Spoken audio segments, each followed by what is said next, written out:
There is no answer for what the Detroit Lions are doing. So we're going to be going through that and 3 other stories in today's video. So make sure to like this video. And if you want more Detroit Lions news content like this, make sure to subscribe to the channel by hitting that red button down below. The Detroit Lions have dealt with injuries like no other team in the NFL this season, and that's especially true on the defensive side of the ball. Not only have their starters gotten hurt, but their starters' backups have landed on the shelf. The defensive line has been particularly ravaged by injuries, which has left the Lions extremely short at the position. On top of all the other injured players the Lions have up front, Detroit now has a concern with its best defensive lineman, Alim McNeill, who left last week's game early due to a head injury. Detroit has plenty of cap space, $24.7 million, to add more help, but there are slim pickings in free agency this late in the regular season.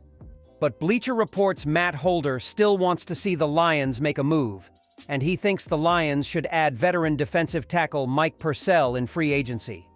One negative stemming from Thursday's win is that the Lions are getting thin at defensive tackle. DJ Reader missed the game while Alim McNeill exited early, forcing the defense to dive deep into the depth chart in the trenches.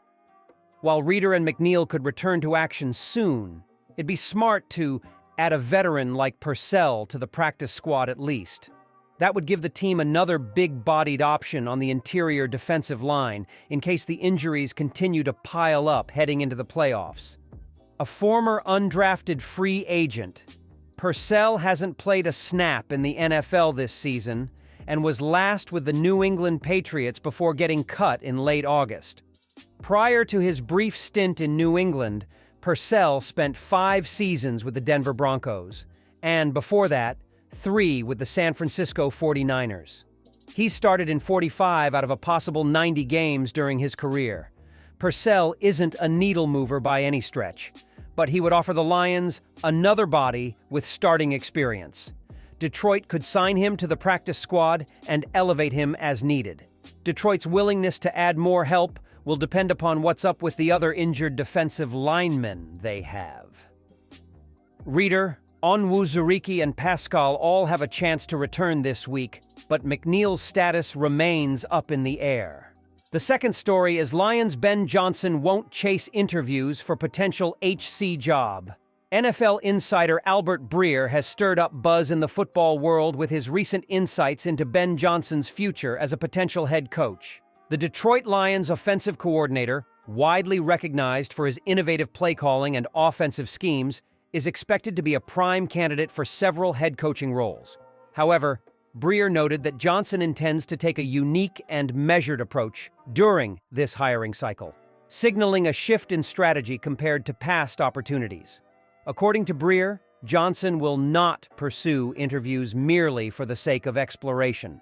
Instead, his focus is on opportunities that align with his professional values and aspirations. If he takes an interview, it's going to be with the intention of actually pursuing the job, Breer said. This deliberate approach reflects Johnson's desire to find a role that offers not just a title, but a foundation for long-term success. Johnson has outlined 2 key criteria that will guide his decisions. Organizational alignment. Johnson is looking for a franchise where the general manager and head coach share a unified vision and work cohesively. This alignment is critical to his belief in building a successful program. Commitment to improvement. The prospective organization must acknowledge past mistakes and demonstrate a willingness to address and correct them. These priorities suggest that Johnson is not merely chasing prestige or a paycheck. He wants to ensure that his first head coaching opportunity positions him for sustainable success rather than a short-lived tenure. Among the teams rumored to be interested in Johnson, the Chicago Bears stand out.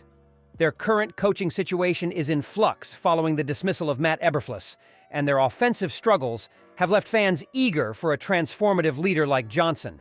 However, the Bears may face challenges in meeting Johnson's strict criteria. The lack of clear alignment within the Bears' leadership structure could prove to be a sticking point. Breer highlighted uncertainty surrounding who exactly is leading the head coaching search. Team president Kevin Warren or general manager Ryan Poles. This ambiguity could signal a misalignment that might deter Johnson from considering the position seriously.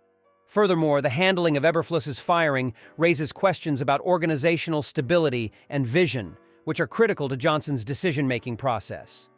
Ben Johnson's meteoric rise as a top offensive coordinator has made him one of the hottest names in coaching circles.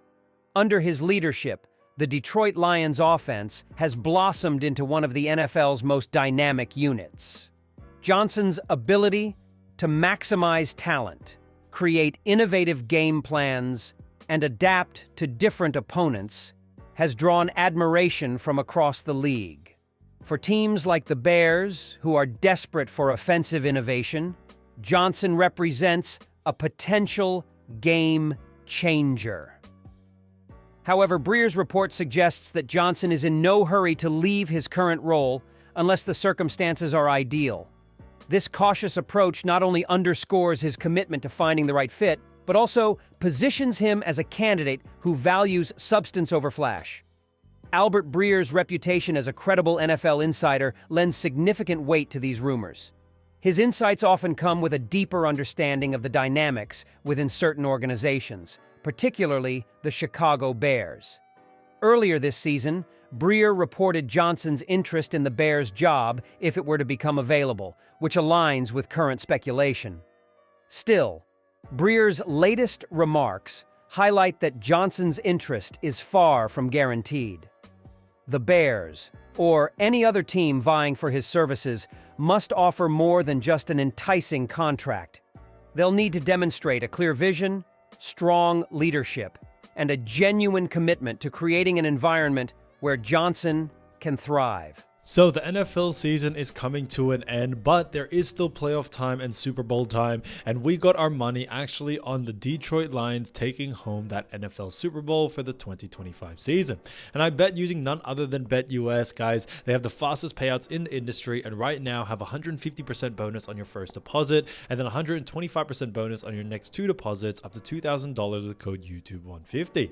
So definitely go check them out. You know, when it comes to the Detroit Lions, they definitely do have the right places in order to do well, but no better place than BetUS to make this bet. Definitely go check them out. Like I said, 150% bonus on your first deposit, and then 125% bonus on your next two deposits up to $2,000 with code YouTube150. Now let's get back into the video. The third story is Lions all in on Dan Campbell's gamble in walk-off victory.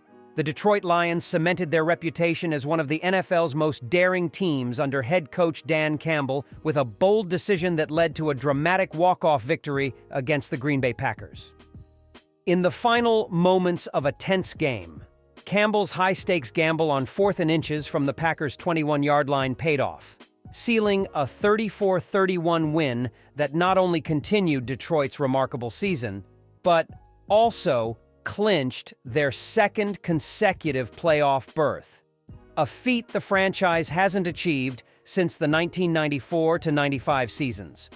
With just 43 seconds left on the clock and the score tied at 31, Campbell chose aggression over caution, electing to go for it rather than settling for a field goal attempt and risking overtime. The decision relied on the trusted hands and legs of running back David Montgomery, who powered forward for 7 crucial yards. The conversion set up kicker Jake Bates for a 35-yard field goal as time expired, securing the victory and sending Ford Field into a frenzy. "I just felt like we needed to end it on offense," Campbell explained. "I did not want to give that ball back, and I believed we could get that. I trusted that O-line, and I trusted David, and they came through for us. It's a hell of a call by Ben Johnson," he added, giving credit to the Lions' offensive coordinator. Campbell's decision epitomized the fearless mentality he's instilled in his team. For the Lions, going for it on 4th down has become a hallmark of their aggressive play style, a strategy that has propelled them to an 11-game winning streak, the longest in franchise history. For Jake Bates, the game-winning kick marked his 3rd of the season, adding to a resume that recently earned him NFC Special Teams Player of the Month honors for November. Earlier in the year, Bates delivered clutch kicks in pivotal wins against Houston and Minnesota, and his consistency has been instrumental in the Lions' success. Despite the accolades, Bates remains unflappable. "I'm trying to stay as leveled as I can and just be the same person every day," Bates said. His approach reflects the philosophy of special teams coordinator Dave Phipp, who advises players to never ride the roller coaster of emotional highs and lows. The victory was a testament to Detroit's willingness to embrace risk, with the team converting 4 fourth-down attempts against Green Bay, the most they've managed in a game this season and tied for the most in franchise history over the past 40 years. Their final minute gamble placed them in elite company, only one other team in the last 45 seasons. The 2021 Cincinnati Bengals has gone for it on 4th down inside the opponent's 25-yard line, with the score tied in the final minute.